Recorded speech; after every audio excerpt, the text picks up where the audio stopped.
Course title: Arguing About Literature. Lecturer: Sammy Babak. Source: John's Chilburn. John Clifford, A Brief Guide to Arguing About Literature, 2nd edition. Thank you for your attendance. Don't forget to like and share the video.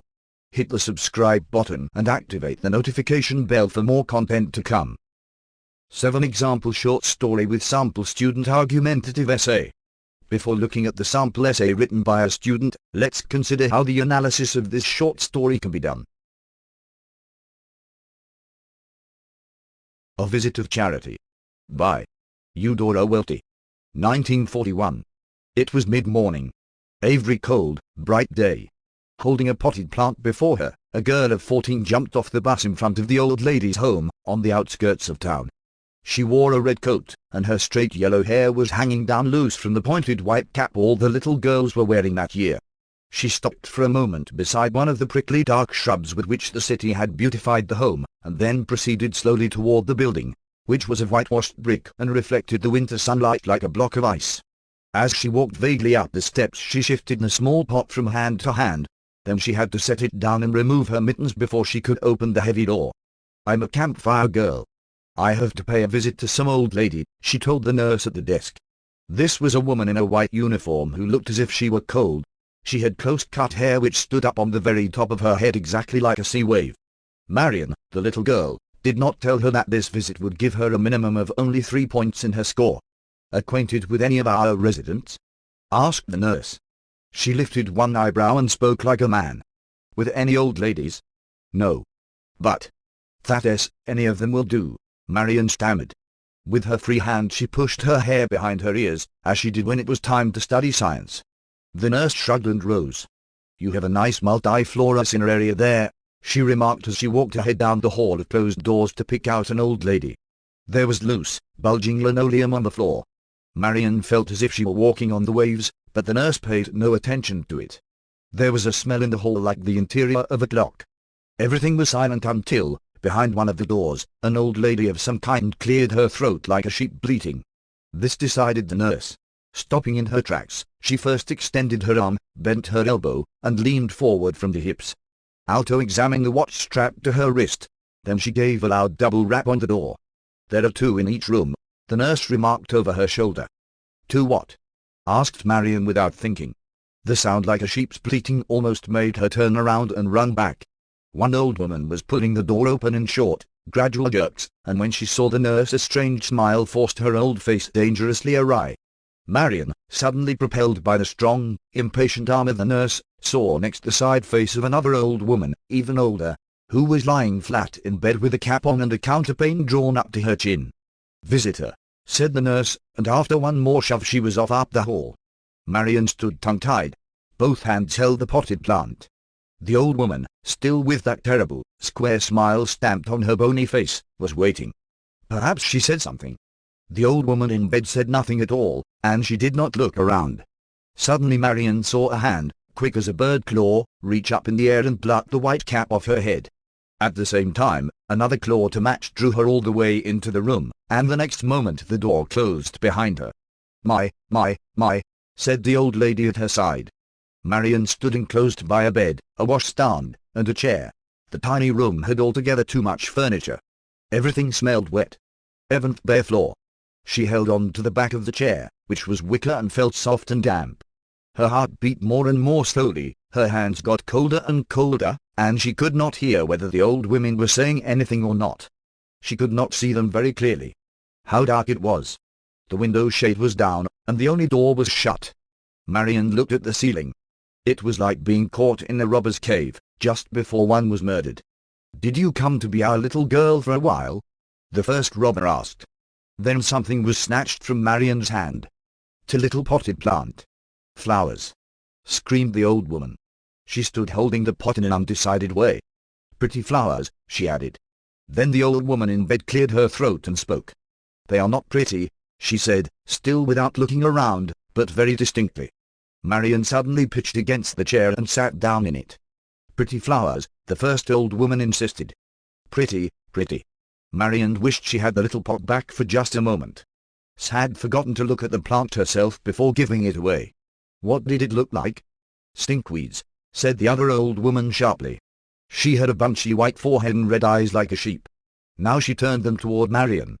The fogginess seemed to rise in her throat again, and she bleated, "Who are you?" To her surprise, Marion could not remember her name. "I'm a campfire girl," she said finally.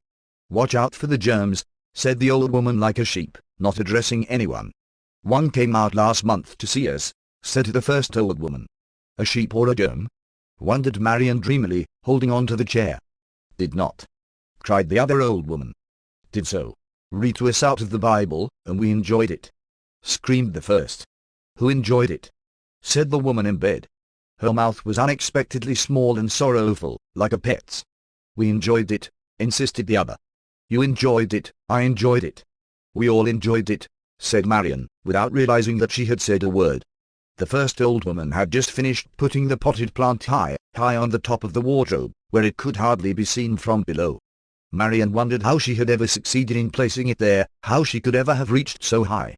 "You mustn't pay any attention to old Eddie," she now said to the little girl. "She's ailing today." "Will you shut your mouth?" said the woman in bed. "I am not. You're a story. I can't stay but a minute." "Really I can't," said Marion suddenly.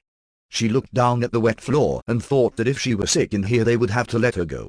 With much ado the first old woman sat down in a rocking chair, still another piece of furniture, and began to rock. With the fingers of one hand she touched a very dirty cameo pin on her chest. "What do you do at school?" she asked.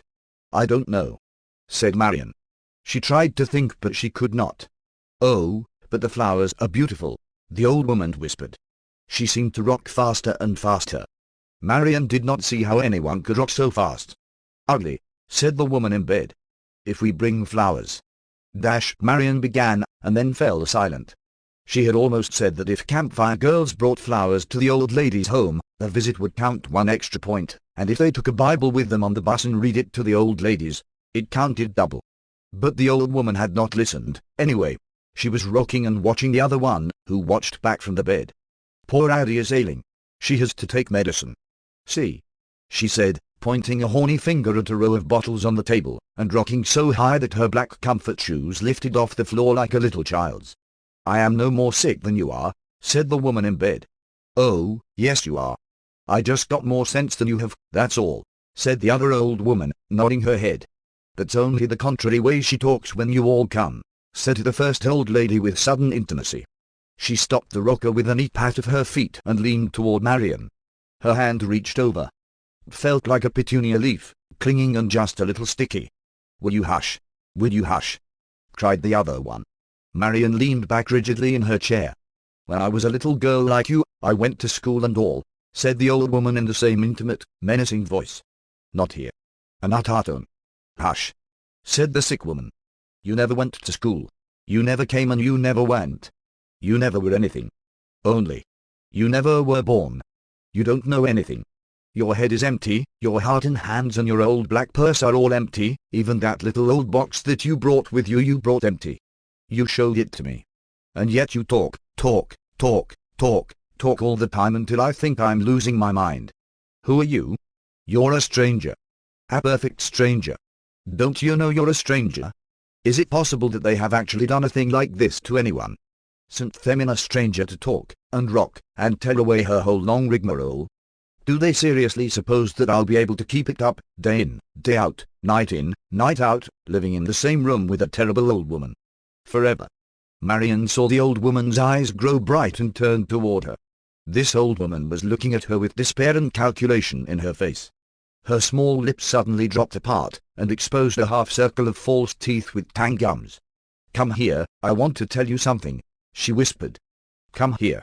Marion was trembling, and her heart nearly stopped beating altogether for a moment. Now, Eddie," said the first old woman. "That's not polite. Do you know what's really the matter with old Daddy today?" She, too, looked at Marion. One of her eyelids dropped low. "The matter?" the child repeated stupidly. "What's the matter with her?" "Why, she's mad because it's her birthday," said the first old woman, beginning to rock again and giving a little crow as though she had answered her own riddle. It is not," screamed the old woman in bed. It is not my birthday, no one knows when that is but myself, and will you please be quiet and say nothing more, or I'll go straight out of my mind." She turned her eyes toward Marion again, and presently she said in the soft, foggy voice, "When the worst comes to the worst, I ring this bell, and the nurse comes." One of her hands was drawn out from under the patched counterpane. A fine little hand with enormous black freckles. With a finger which would not hold still she pointed to a little bell on the table among the bottles. "How old are you?" Marion breathed. Now she could see the old woman in bed very closely and plainly, and very abruptly, from all sides, as in dreams. She wondered about her. She wondered for a moment as though there was nothing else in the world to wonder about. It was the first time such a thing had happened to Marion. "I won't tell." The old face on the pillow, where Marion was bending over it, slowly gathered and collapsed. Soft whimpers came out of the small open mouth. It was a sheet that she sounded like. A little lamb. Marion's face drew very close, the yellow hair hung forward. "She's crying." She turned a bright, burning face up to the first old woman. "That's saddy for you," the old woman said spitefully. Marion jumped up and moved toward the door. For the second time, the claw almost touched her hair, but it was not quick enough. The little girl put her cap on. "Well, it was a real visit," said the old woman, following Marion through the doorway and all the way out into the hall. Then from behind she suddenly clutched the child with her sharp little fingers. In an affected, high-pitched whine she cried, "Oh, little girl, have you a penny to spare for a poor old woman that's not got anything of her own? We don't have a thing in the world. Not a penny for candy. Not a thing. Little girl, just a nickel." "Ebony." Marion pulled violently against the old hands for a moment before she was free. Then she ran down the hall, without looking behind her and without looking at the nurse, who was reading Field and Stream at her desk. The nurse, after another triple motion to consult her wristwatch, asked automatically the question put to visitors in all institutions, "Won't you stay and have dinner with us?" Marion never replied. She pushed the heavy door open into the cold air and ran down the steps. Under the prickly shrub she stooped and quickly, without being seen, retrieved the red apple she had hidden there. Her yellow hair under the white cap, her scarlet coat, her bennies all flashed in the sunlight as she ran to meet the big bus rocketing through the street. "Wait for me," she shouted. As though at an imperial command, the bus ground to a stop. She jumped on and took a big bite out of the apple.